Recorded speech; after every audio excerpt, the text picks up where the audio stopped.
শেষে গিয়ে আসসালামু আলাইকুম রহমতুল্লাহ। তারপরে মৃত্যুর পরবর্তী জীবনে যেখানে যাব, শেষ গন্তব্য যেটা আশা করি, সেটাও দারুস সালাম, ওয়াদখিলনাল জান্নাতা দারাকা দারুস সালাম। তো ইসলামের সব জায়গায় শান্তি। এই শান্তিপূর্ণ ইসলামে যারা বোমা মারে তারা ইসলামের শক্তি নয়, তারা ইসলামের দুশমন। আল্লাহ তাআলা বলেছেন, ওয়ালা তাসতাউ ফিল আরদি মুফসিদিন, তোমরা জমিনের উপরে সন্ত্রাসীদের কাতারভুক্ত হও না। ওয়ালা তুফসিদু ফিল আরদি বাদা ইসলাহিহা, শান্তি প্রতিষ্ঠার পরে বিপর্যয় সৃষ্টি করো না, সন্ত্রাসী তৎপরতা চালাইও না। প্রিয় ভাই সব, জালকাঠিতে 2 জন মারলো বিচারপতি, আসামি ধরা পড়লো। পুলিশে জিজ্ঞেস করছে, মারলা কেন? কয় যে মারবো না, ও তো আল্লাহর আইন কায়েম করে না। তুমি কি চাও? আমি আল্লাহর আইন কায়েম করতে চাই। আচ্ছা ভাই, আপনি বলেন, বিচারপতিরা কি আইন তৈরি করে? বিচারপতি তো আইন ইমপ্লিমেন্টেশন করে, প্রয়োগ করে মাত্র। সেই বিচারপতি মেরে ফেললো, পুলিশ মেরে ফেললো। পুলিশে জিজ্ঞেস করছে, আচ্ছা তুমি যদি এখন মরো তাহলে কি হবে? আমি বেহেশতে চলে যাবো, আমি তো শহীদ হব। আরে উল্লুক, তুমি শহীদ হবা? তুমি তো খুন করে আসছো মানুষ। এই যে চট্টগ্রাম আদালত পাড়ায় বোমা বিস্ফোরিত হলো, কথা কন না কেন? হয় নাই? আহারে, আমি টেলিভিশনে দেখলাম, একটা না 2টা পুলিশ বুঝি মরল। পুলিশটা মরার পর তার হাত পাও, তার গোস্ত গাছে গিয়ে উঠছে। এই পুলিশটা কি অপরাধ করেছিল? পুলিশ সারাটা দিন কষ্ট করে, পুলিশের রাত নাই, দিন নাই, শুক্রবার নাই, ঈদ নাই, কম বেতনে এত কঠোর পরিশ্রম অন্য বাহিনীরা করে না যা পুলিশে করে। সারাটা দিন পাহারা দিতেছে, বোমার আঘাতে গোস্ত গিয়া গাছে উঠল। আমি টেলিভিশনে দেখলাম আরেকটা পুলিশ জীবিত, তার সাথী গোস্ত খণ্ড বিখণ্ড হয়ে গেছে, সাথীর জুতা, নিহত পুলিশের জুতা, জামা, টুপিটা পাশে পড়ে আছে। আর তার আরেক পুলিশ ওই জুতার রক্তমাখা বিচ্ছিন্ন দেহের পাশে দাঁড়ায় আছে। পুলিশটার চোখ দিয়ে দর দর করে পানি পড়তেছে।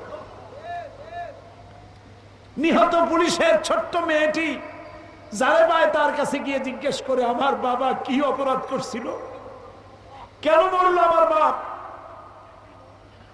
যে পাপিষ্ঠ বোমা মারলো তার 2 হাত 2 পা উড়ে গেল। হসপিটালে গিয়েছে, তাকে পানি দাও, পানি চেয়েছে, পানি দিল। নার্স পানি দিয়েছে বাও হাত দিয়া। সে জিজ্ঞেস করলো, তুমি মুসলমান না? নার্স বললো, আমি মুসলমান। তো বাও হাত দিয়া পানি দিলা কেন? আমি বাও হাতে পানি খাবো না। দেখছেন অবস্থা? খুন করে আসছে মানুষ, ও এখন বাও হাত আর ডাইন হাত তালাশ করে। আমি সেদিন বরিশালে বলছিলাম, কদিন আগে বরিশালে মাহফিল ছিল, বললাম যে একজনের শরাব খাওয়ার অভ্যাস ছিল। শরাব বোঝেন তো? মদ খাওয়ার অভ্যাস। কিন্তু তার মোষ ছিল খুব বড়। কিছু লোক আছেন এরকম মোষ রাখে, বড় কবি হইলে, বড় বুদ্ধিজীবী হইলে অবস্থায় এরকম যেন 6 মাস চুল দাড়ি কাটে টাটে না, একটা পাটের বস্তা পাশ দিয়ে ঝুলে থাকবে, একটু বুদ্ধিজীবী ভাব। মোষ এত বেশি যে 5 ব্যাটারি টর্চ মারলেও বোঝা যাবে না যে লোকটা হাসে না কান্দে। এই রকমের মোষওয়ালা এক লোক ডান হাত দিয়া মোষ উঁচা করিয়া নাকের উপর দিয়া ধরিয়া বাও হাত দিয়া গিলতেছে। আরেকজন বন্ধু এসে বলছে, ভাই তুমি মদ এত কষ্ট করে খাও কেন, এত উঁচু করে ধরে টরে? কয় যে ভাই, ওলামায়ে হাজারাত, তাদের কাছে শুনেছি এই পানি টানি জাতীয় কোনো জিনিস খাইতে গেলে যদি মোষ ভেজে তাহলে নাকি মাকরু হয়। খাইতেছে মদ, তালাশ করতেছে মাকরু। আরে বেটা, তুই মানুষ খুন করে আসিস, বেহেশত তো ভালো, তোর জায়গা হবে তো জাহান্নামে। তোর তো জানাজাও হবে না, কোন আলেম তোর জানাজা দিবে না, তুই জাহান্নামে যাবি, কোন সন্দেহ নাই। জাহান্নাম, মান কাতালা মুমিনান মুতাআম্মিদান ফাজাযাউহু জাহান্নাম। আমার আল্লাহ তাআলা বলেছেন, জেনে শুনে কোন মানুষকে মুমিনকে হত্যা করলে যাবি জাহান্নামে। কিয়ামত পর্যন্ত আল্লাহর লানত হবে, আর চিরকাল জাহান্নামে যাবি, কোনদিন আল্লাহর জান্নাতে যাইতে পারবি না। তবে কাফন আর গোসল করতে হবে, দিতে হবে। জানাজা পড়বে সলিমুদ্দি কসিমুদ্দিরা, কোনো আলেম জানাজা পড়াবে না, কোনো জামাত হবে না। 3-4 জন মানুষে কোন রকম জানাজা পড়ে মাটির মধ্যে ধুই আসবে, শয়তান। লা তাকতুলু আনফুসাকুম, আল্লাহ তাআলা বলেছেন আত্মহত্যা করো না, আত্মহত্যা করা হারাম। কে বলেছে তোমাকে সুইসাইড করতে? আল্লাহর আইন প্রতিষ্ঠা করার জন্য। নাউযুবিল্লাহি মিন যালিক, আমরা বলি নাউযুবিল্লাহি মিন যালিক, আল্লাহ নিষেধ করেছেন। সুতরাং এইভাবে যারা আজকে, আমাদের দেশে তো ব্রিটিশ আমলেও ইসলাম ছিল না, তাই না হুজুর? ব্রিটিশ আমলে দেশে আল্লাহর আইন ছিল? কথা কন না কেন? আচ্ছা, পাকিস্তান আমলে তখনও কি ইসলাম ছিল? ওরা তো বলছিল ইসলামের আইন কানুন পাশ করবো, সেই জন্য পাকিস্তান বানাইল।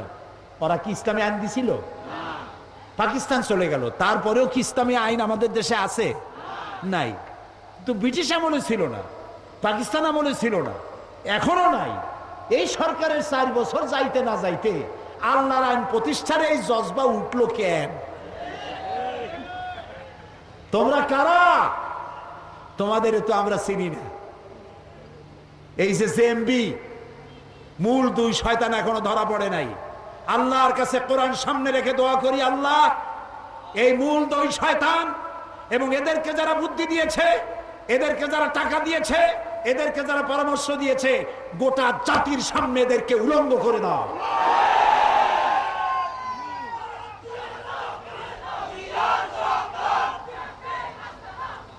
এদেশে ইসলামী আইন যারা প্রতিষ্ঠা করতে চায়, আমরা তাদেরকে চিনি। তোমাদের অফিস কই? তোমাদের নেতাকে তুলারাশির লোক দিয়ে বাটি চালান দিয়ে তো পাওয়া যাবে না, অফিস কোথায়? আল্লাহর আইন যারা চায় দেশে, আমরা সেই দলগুলির চিনি, তাদের নেতাদেরকে চিনি। তারা পার্লামেন্টে বক্তৃতা করে, তাদের মন্ত্রী আছে, তাদের অসংখ্য ইসলামী সাহিত্য আছে, তারা বক্তৃতা করে, তাদের গোটা জাতি চেনে।